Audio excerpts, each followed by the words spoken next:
Today, I'm here to talk about one of the most understudied and misunderstood parts of disasters, and that is the power of communication. You know, things like laptop computers, mobile devices. These are the types of things that I study at the University of Texas at Austin. I'm going to begin, though, by sharing with you why I study what I study, especially in a disaster and an emergency context. So I grew up on the Clear Fork of the Brazos River in north central Texas. And in 1978, my parents got a phone call, and they told us our house was going to flood. Well, we all walked outside and looked up, and we were like, there's not a cloud in the sky. It hasn't been raining here. And then several days later, people arrived to evacuate my sister and I. And a day later, there was literally that much water in my house, almost 5 feet, and it stayed there for 2.5 weeks. So when I got to go back into my home, I still remember I walked into my bedroom and I had orange shag carpet, you know, left over from the 70s. And there were dead frogs in my carpet. And some of the frogs weren't dead, but I lived in a part of Texas that's oil country. And so some of the oil tankers had been spilled over by the rushing water. What happened is those frogs that were still alive were still coated with oil. A wonderful young woman from the American Red Cross put her hand on my shoulder and said, "Oh, honey, let's get out of here. I'm going to take you over and I'm going to let you pick out some new bedroom furniture." That's what I grew up on. Donated furniture from the American Red Cross, white with flowers on it. You know, our family didn't have flood insurance. We never expected this to happen. But you know what? We rebuilt. So fast forward to last year, August of 2017. I'm sitting in Austin, Texas, and I find myself watching the events that are happening with Hurricane Harvey. And what I realized very quickly is that it was a lot like what I had experienced. It was a flood. And so one of the things that I can do as a researcher is I can write grant proposals and I can try to get the funds to go study and understand disasters like this. So that's what I did. And I was fortunate enough to have the study funded by the National Science Foundation. So I got a team together. We went to Houston and we started collecting data. What we really wanted to understand is what worked, what was challenging, and what are we going to need to do the next time when, and it is not if, as we are all fully aware today, it is when it happens again. I'm going to share with you some of those stories and some of the examples from our data that we collected. I'm going to do it in 3 different kind of buckets. First of all, I'm going to talk about how people posted what we call calls for help on social media to get rescued. Then I'm going to share some examples of citizens who work together with official emergency responders. And then I'll share some about how official emergency responder groups work together. Now, what a lot of people don't realize is that when the hurricane hit in Houston, there was a lot of flooding that happened.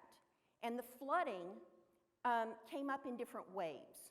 And so what happened to some people is they woke up and they literally found that there was water either in their home or coming up very close to their home, or they were landlocked in their neighborhood.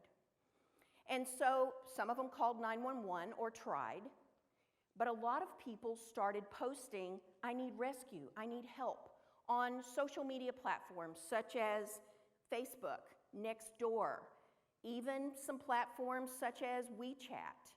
And what happened is that actually activated a lot of these responses. So what happened next is that a lot of the volunteer groups were not necessarily using a lot of proprietary technology, but they used things everybody has. They used Google Docs. And then they downloaded apps like Zello, the walkie-talkie app. And that is how they coordinated as average citizens to rescue people. The third thing that happened, how people really did use social media, is in the recovery effort. So when they were trying to recover, one of the things that you have to do when your house has been underwater is you have to do something called mucking, okay? That is such a gross sounding word, right? And it is actually a really gross process. What you do is you go back into your home and you pull out all of the sheetrock and insulation, and if you don't do that quickly, mold grows. And so it's really important. And so what people were doing is they were posting, hey, we're gonna go into this neighborhood, come join us. We're gonna muck these houses together. And it served as a way to pull people together when they tried to rebuild. So the second set of data that I'm gonna share with you has to do with the way that citizens got involved with official emergency responders. Some of you may be aware that when the National Guard comes into an area that's had a disaster strike, they're not from the area. And so when people suggested that I interview a member of a running club, I was like, a running club? What does that have to do with disasters? Boy, did I get schooled.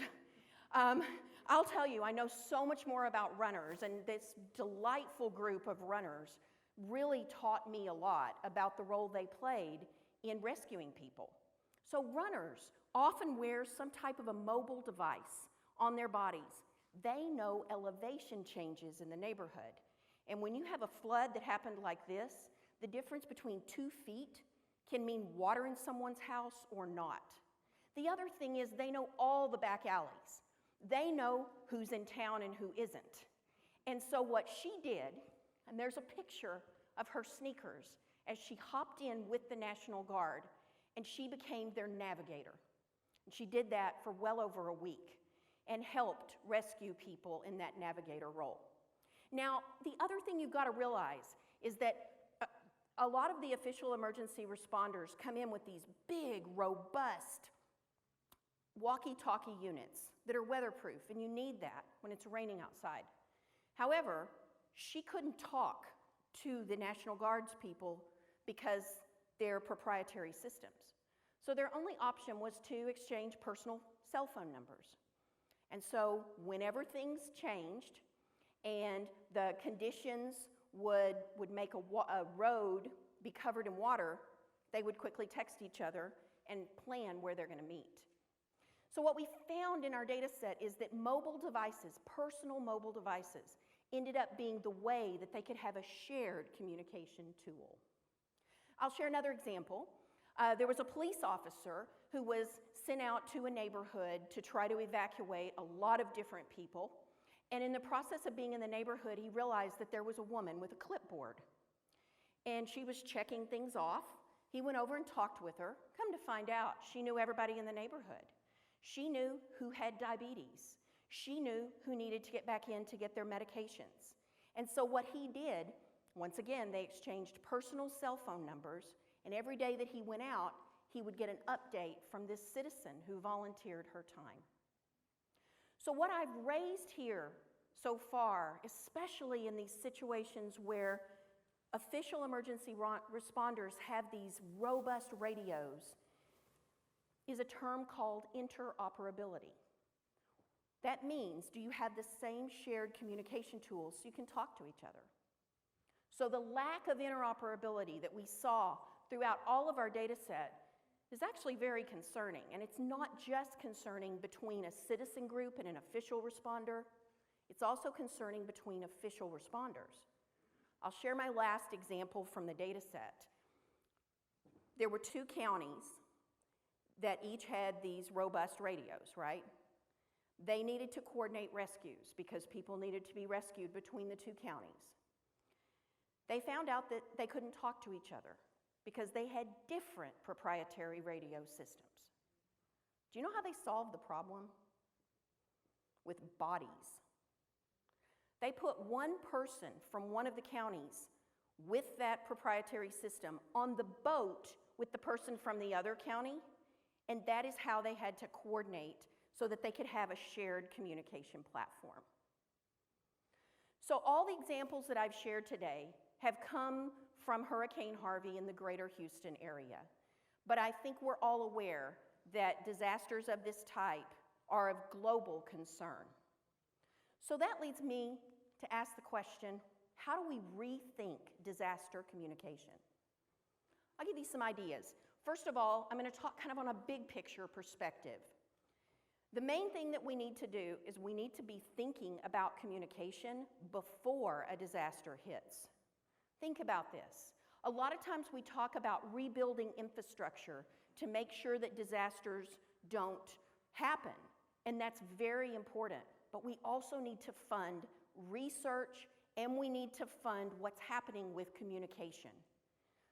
The reason is that when a disaster hits, it's actually communication that saves lives in the moment.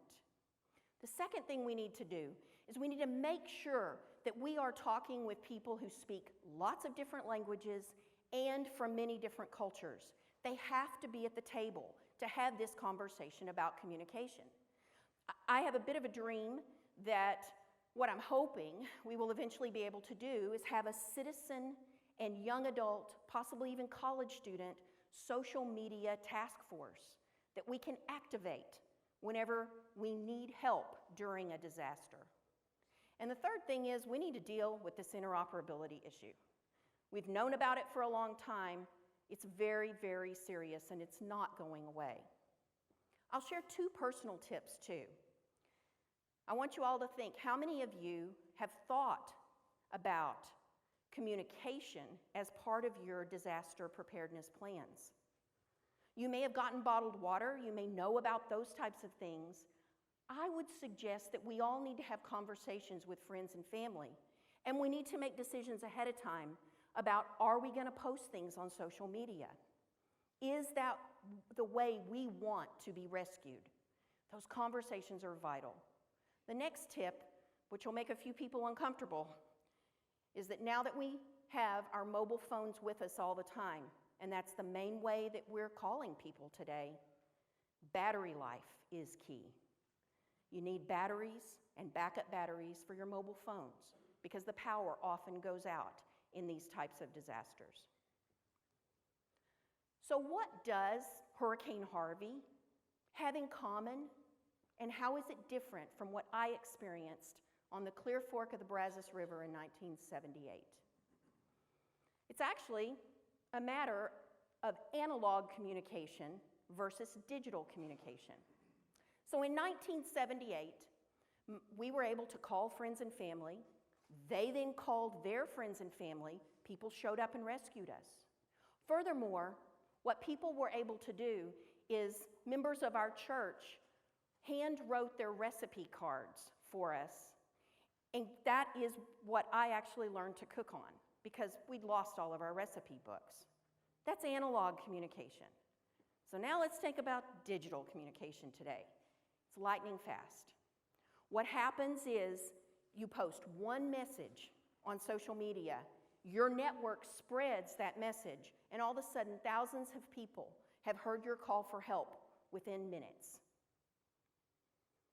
You know, people are still resilient.